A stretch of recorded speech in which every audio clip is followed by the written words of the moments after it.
Stop messing around, stop fooling around, stop delaying, stop procrastinating. Get up, get out, get it done.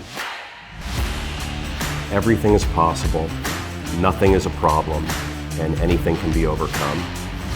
I just get my ass up out of bed, I get my shit together, and I get out and I start the fight. And that will transform you from a mere mortal into a superhuman being. I've never, ever, ever met anybody who told me that they got rich watching their IRA or their 401k.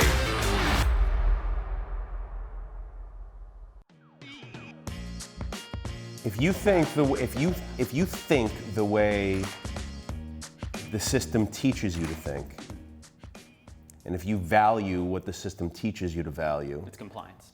Compliance, then you end up, then you're the 99%.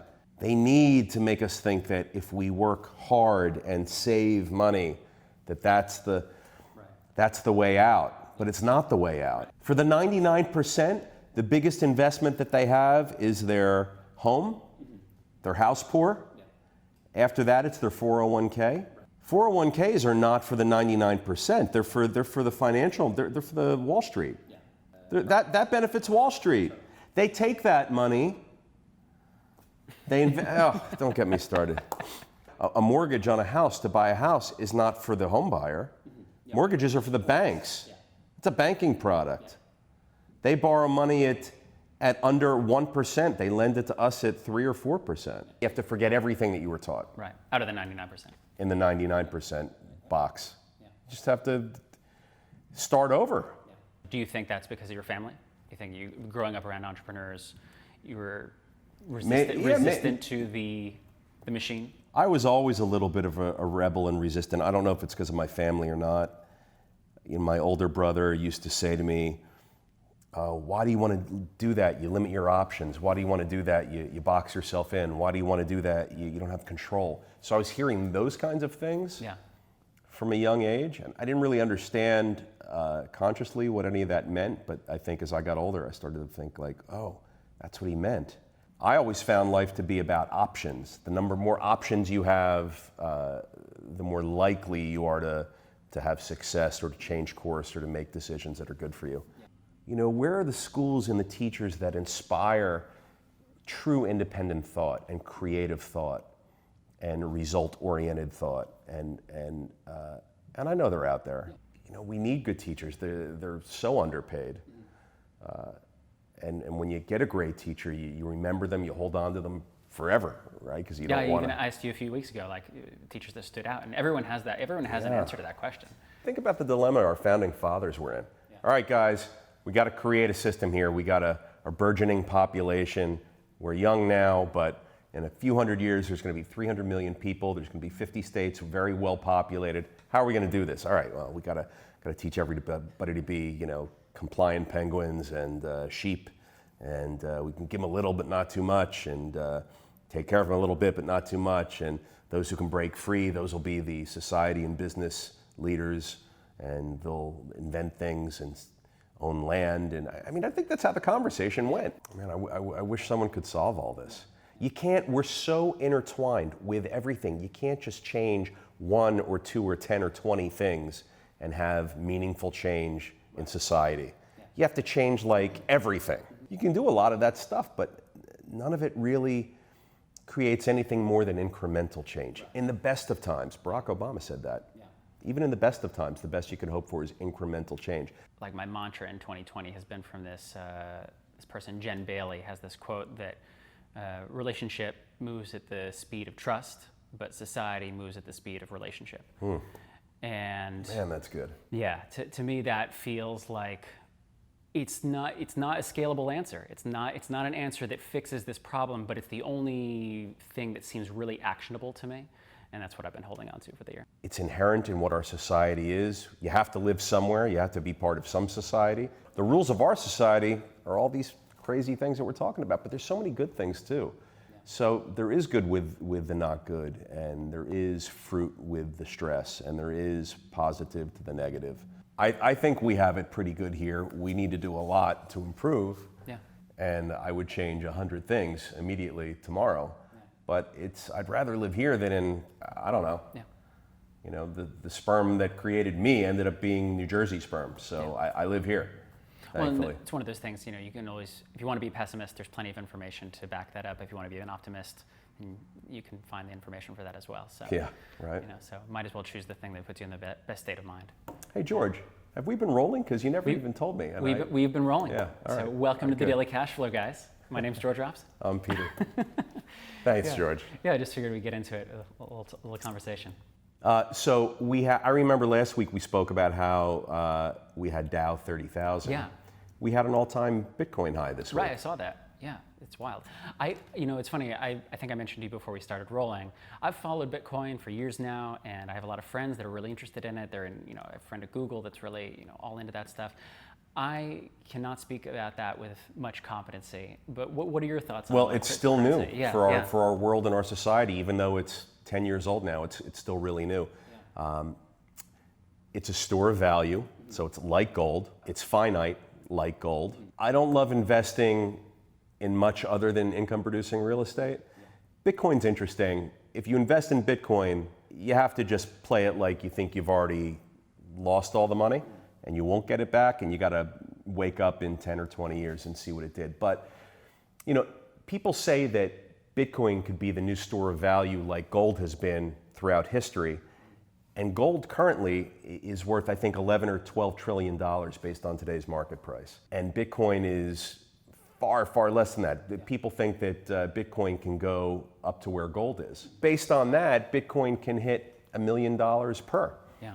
And if it does that, and if it's at 18, 19, 20,000 per now, and it goes to $1 million per, you're talking about 50x. Time will tell. It's, you know, I think it's got to be like investing in a vintage car or a piece of artwork, right? It doesn't throw off income. It's not a business with employees. It's not an income producing asset. It's just a store of value. It's tricky. There's large fluctuations. Who knows where it's going? Well, and a lot of confusion on how it works, how to really make money. Yeah, well, I'm not interested in making money with it. I think it's a necessary and evolutionary, sensible part of our world now. In terms of the decentralization? Well, or everything that it does, that it stands for, all of the things that's happening in our world today, lend itself and direct itself towards something like Bitcoin. Even the conversation that we were having for 5 or 10 minutes just before, George, talking about our society and our world, banks are a part of that, money systems are a part of that, the Fed is. People know so little about the Federal Reserve. Yeah. We could do 5 episodes just on the Federal Reserve. Absolutely. Its impact on our world, its relationship to government. People think it's part of our government. It's not. Yeah. It's a brand name that they put on this entity that's not controlled by the federal government. We as taxpayers, we don't vote for anything relating to the Federal Reserve. We vote for our president, our congressmen, our senators. We have nothing to do with the Federal Reserve. And it's the single most impactful part of our world, more than Republicans and Democrats and presidents and senators and congresspersons. No, considering how much effect the Fed and the IMF have on the global economy, that there's really not much understanding about that. For all of those reasons, I think that Bitcoin is going to become more attractive. I mean, sure, they have to figure out how to prevent criminals and gangs and terrorists from taking advantage of the benefits of these digital cryptocurrencies, but I think they'll get there. Yeah. And they'll figure that out at some point. You had mentioned that, despite interest in Bitcoin and what it might mean for the future, you're really only interested in income-producing real estate.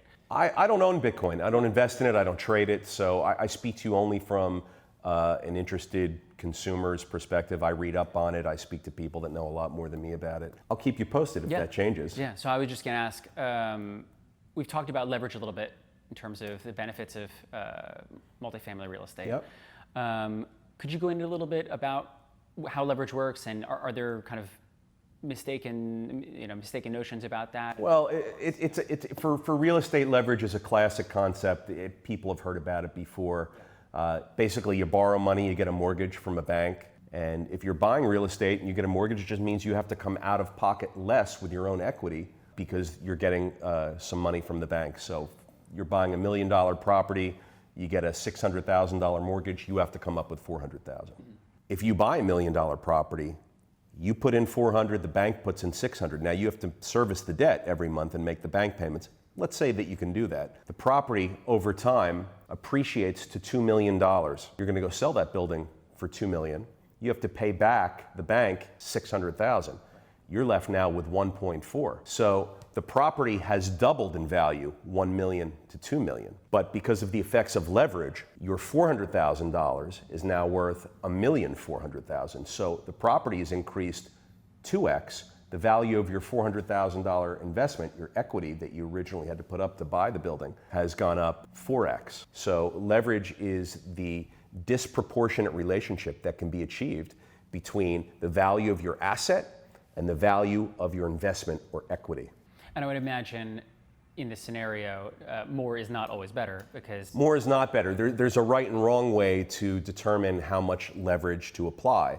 So you've heard me talk a lot before about things like debt to income ratios and debt to asset ratios and loan to value ratios. And these things are all calculable and manageable metrics. And so, you don't want to put 100% leverage on an asset because now you have no skin in the game and you have a huge amount of debt service relative to the income, if any, that it's throwing off. So the more debt you have, the more sensitive your asset's going to be to interest rate fluctuations and income fluctuations. So if you have a hiccup in business or if interest rates change at reset in your loan, it's going to suck more cash out of your monthly income. You're going to have less to service the debt. You could lose your asset. You can do your own underwriting and you can do your own math to know even before you call a bank to ask them to give you a loan if you're over leveraging or under leveraging. And the metric that's going to tell you if you're going over or under is the debt service coverage ratio. So in our business of income producing real estate, the banks aren't giving us money if the debt service coverage ratio is under 1.25. So some banks require 1.3, some banks require 1.25. That's your range. And you're going to say, well, Peter, 1.25 of what? The answer is of net operating income if you're in real estate or of EBITDA if you're in business. And you're going to find a good balance between the amount of money that you can borrow to maximize your return on equity and also be able to make the mortgage payments every month. When you write an offer for a real estate deal, what's your process look like? What do people need to know about that that's kind a of secret thing? of the trade, man. Right. It depends on a few things. So it depends on who my seller is. It depends on the asset class that I'm trying to go after. I have to gear my offer to my audience. So an offer is really just a way to communicate something, just like any presentation or writing an email or a letter or anything. I want to sound a certain way to achieve a certain result. I buy a lot of value add real estate in my market, George. So often my sellers of value add real estate are longtime owners, self-managed owners. If I am trying to make an offer for a property that's brought to me by a broker, the broker might lead me and say, hey, Peter, don't write up an offer. Just, will you hit $10 million for this? Tell me yes. We'll let the lawyers work out the terms. These guys are going to get too scared if you send them a big 4-page thing with terms. And I'll let the broker dictate that to me. If I'm going after it myself and there's no broker, I'm gonna have to make that determination myself and feel out my seller. If it's a Class A building being sold to me by a sophisticated builder or developer, perhaps a pension fund or an insurance fund or something like that, it's a sophisticated audience. I can put a full suite of terms in writing. They're gonna wanna see that. They're gonna wanna make sure it's not just Joey Bag of Donuts sending over something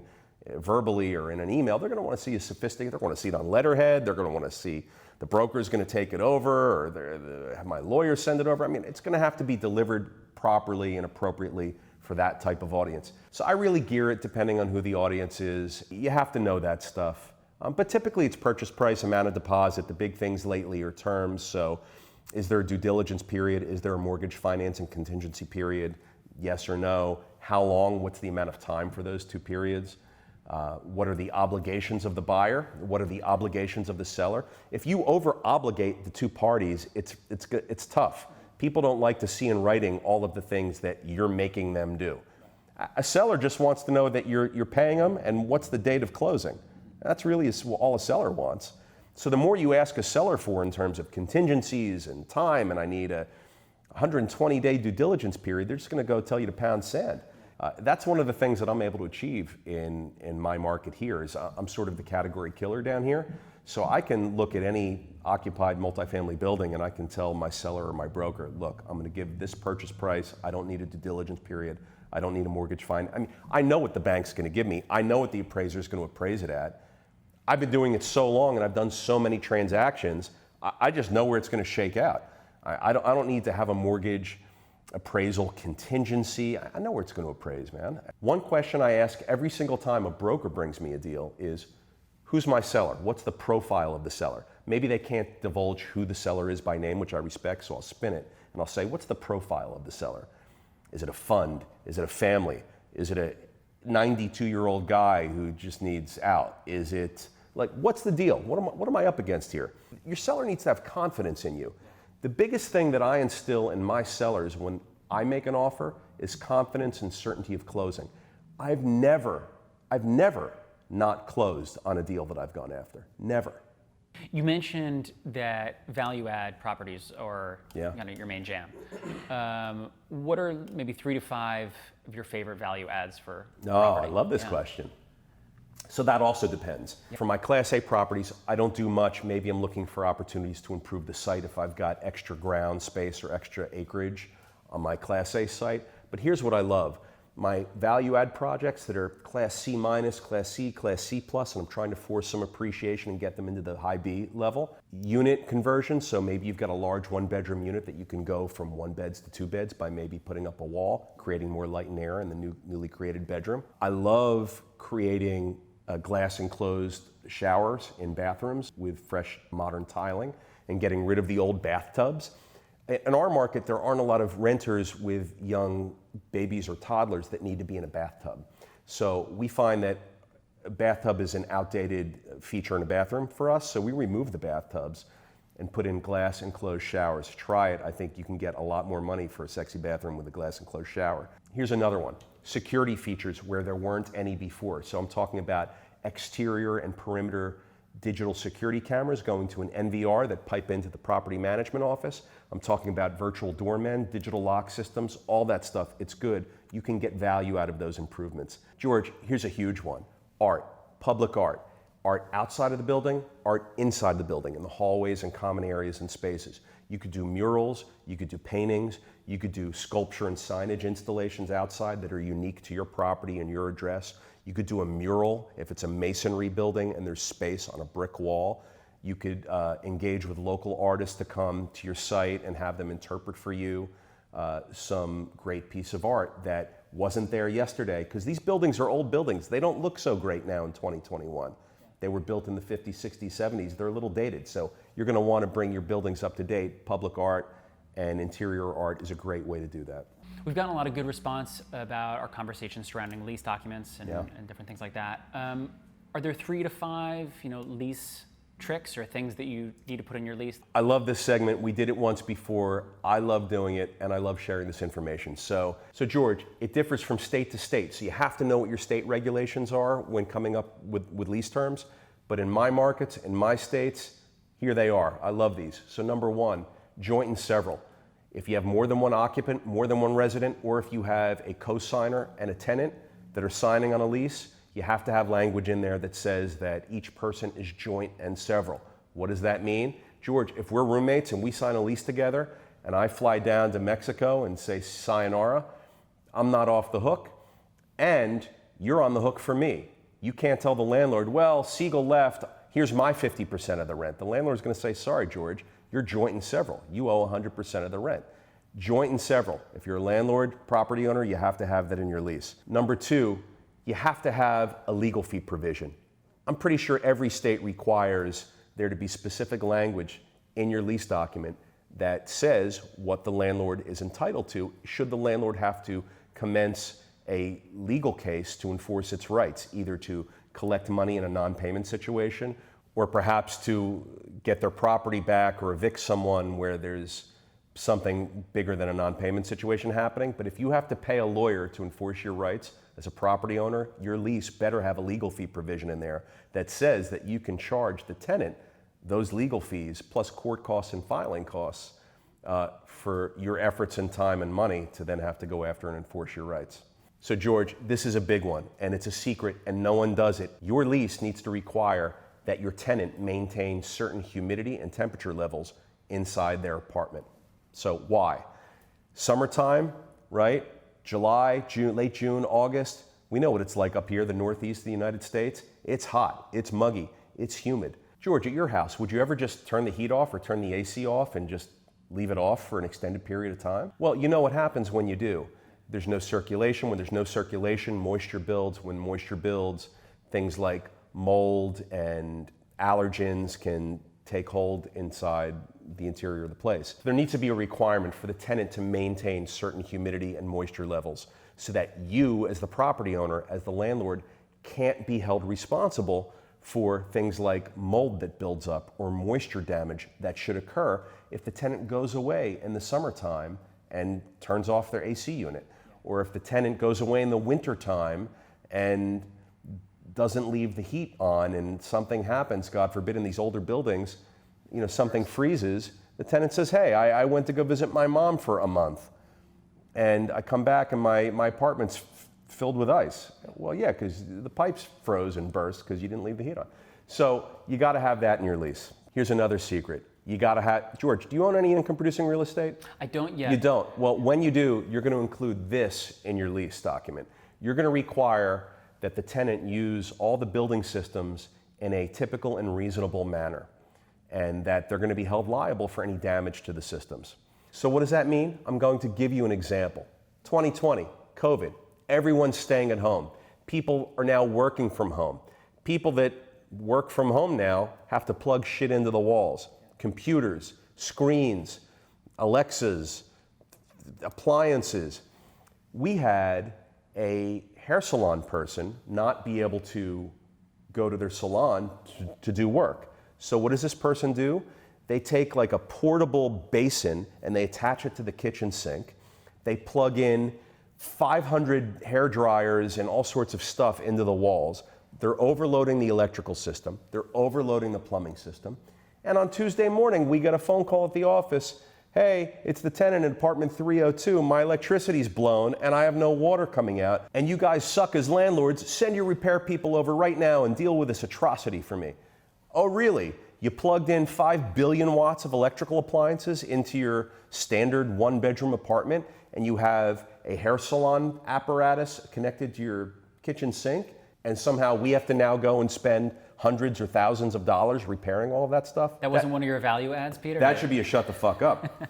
So, yeah, as a landlord, as a property owner, you have to have language in your lease that restricts use of the apartment to standard, typical, reasonable residential comings and goings.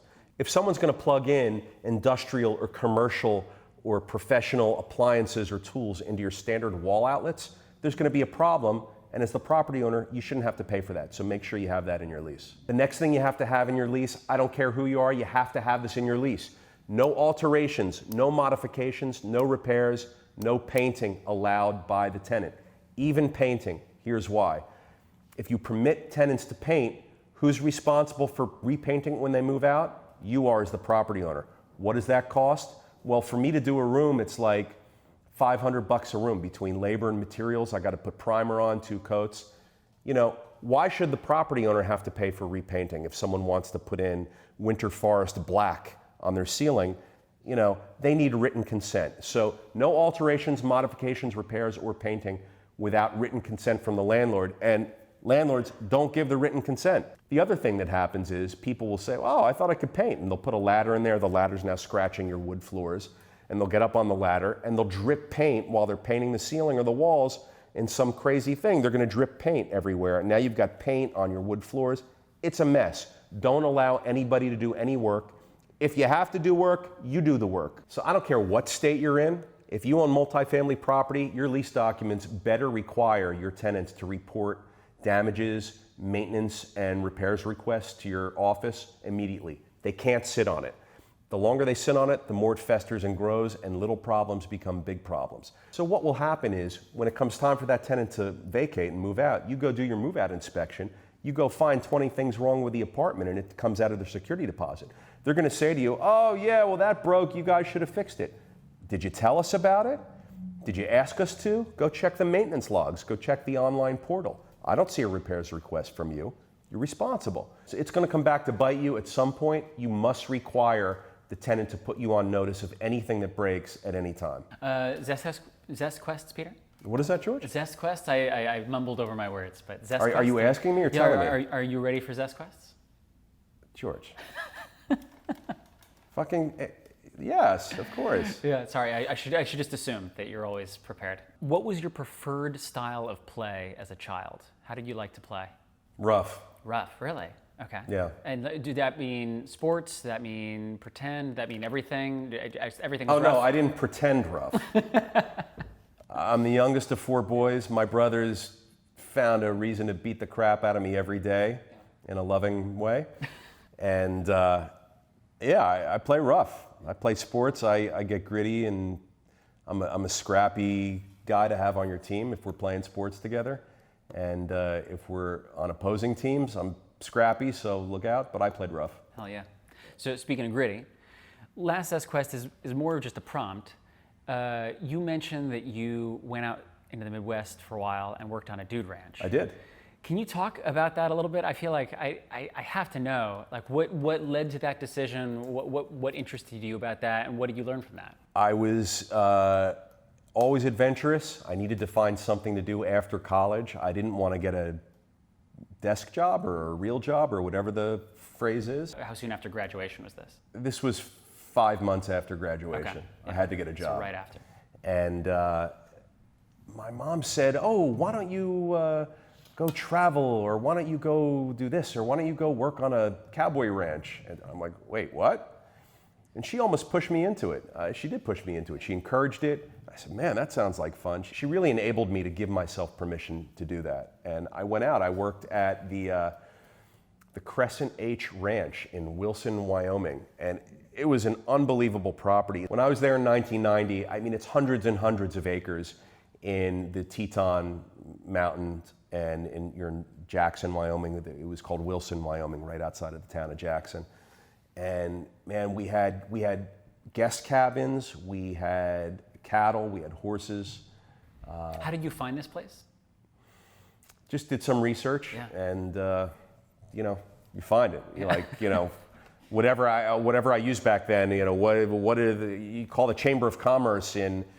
Yeah, because I was going to say, we didn't have Google, so I recall calling the Chamber of Commerce in these towns that I'd heard of, in Cody and Jackson Hole and Colorado and Montana and these places, and I said, I need a ranch. I want to go work on a ranch. Who can I call? And you know, they eventually point you in the right direction. I went to this ranch. They said, yeah, we're hiring. We need, you know, support staff. You know, some days you'll be a waiter. Some days you'll be shoveling shit. Some days you'll be fixing stuff, like whatever, but we need you. Can you come? I'm like, hell yeah. I remember I put my surfboard on top of my Chevy Blazer SUV and I drove out west to Wilson, Wyoming. My dad said to me, what the fuck are you putting a surf? You're going to Wyoming. What are you doing with a surfboard? I'm like, Dad, come on, they got waves. So I'm gonna drive. There's gonna be a swell that hits Santa Cruz. I'm gonna want to go up over the mountains, and I'm gonna want to surf Northern California. You watch. Did you do that? I did it like 10 times. So that's why I put my surfboard on the car going to Wyoming. But it was great, and you learn a lot about yourself. Completely new environment, and I remember one specific incident that happened. I was shoveling shit one day, a lot of cow shit and horse shit, and we had lost one of our horses, and it'd been several days. We didn't know where it went. We knew it wandered off the property. Turns out that one of the neighboring ranches kept it, and they weren't returning it. Like, we don't know if the neighbor stole a horse or if the horse wandered off, but either way, the horse was part of the neighbor's cattle, and we had to get the horse back. And we called up the guy. He wasn't complying. He was like, fuck you, I'm not giving it back. It's my horse now. Oh, really, is it? So that's all you have to do is tell a bunch of cowboys and a wannabe cowboy, I was just doing my job at that point, that we can't have our horse back. And there was like 20 of us. We got on horses. Some guys had bats. Some guys had guns. I was scared shitless, right? I'm like, what's happening here? We're gonna go get our horse back.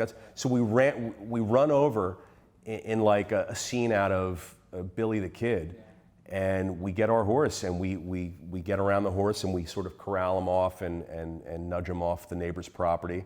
The neighbor came out and was gonna try and yell at us, but there was too many of us, and we got our horse back, and it was awesome. It was terrifying, but awesome. And I have a picture of that, so I'm going to give it to you. Maybe you'll put it up. Yeah, but we can do that for throwback. I Yeah. have a picture of that day of me on my horse going over to support the. I was really support. I didn't play a critical role in that. I was just there to be a head count. Yeah, I didn't have a bat or a gun, but it was definitely a lot of fun. You were there to bring the tail back for all of us on the East Coast. I met so many people. I met Arnold Schwarzenegger, Really? who came to the ranch. He was a guest at the ranch, and he stayed there because he was thinking about buying property in the area, so he came by to see our property. I met Harrison Ford, who actually lives or maintains a home in that area, so I met him. Met a bunch of professional athletes, skiers and football players. It was so cool. High profile ranch?